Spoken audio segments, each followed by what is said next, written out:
Since the late 1930s, the National Weather Service has taken upper air observations with radiosondes, small instrument packages carried aloft by balloons, routinely launched twice a day from about 100 locations in North America and hundreds more worldwide. But last week, some of the data retrieved from a radiosonde launched from Long Island was far from routine. Now here's that data from 7 p.m. local time on February 18th, plotted on what we call a skew-T log P diagram.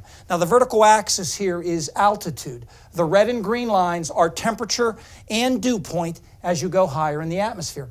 But I want to focus on the piece of data that I've circled from around 33,000 feet. Let me enlarge it. We call this a wind barb. It shows the speed and direction at that altitude. You assume standard compass headings, so this was a west wind. Each pennant is 50 knots. The small line is 5. The actual wind speed here was 203 knots because we round to the nearest 5.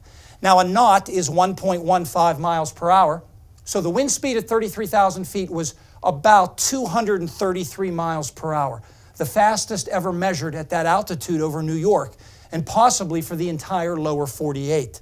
The jet stream was right overhead, and what a jet it was.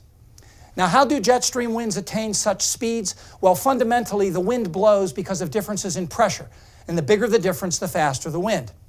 To explain the pressure differences that create the jet stream, we will start with temperature differences. So assume this is a side view of the atmosphere from the equator to the North Pole, so we've flattened the Earth out here. Now let's put a blob of warm air over the tropics and subtropics and a blob of cold air over far northern latitudes. Nothing surprising about this. Now the higher you go, the lower the pressure, but here's the key. Pressure decreases faster with height in cold air than in warm air. This means that when you get up to, say, 10,000 feet, the pressure will be lower in the cold air and higher in the warm air. So there's a pressure difference and thus wind.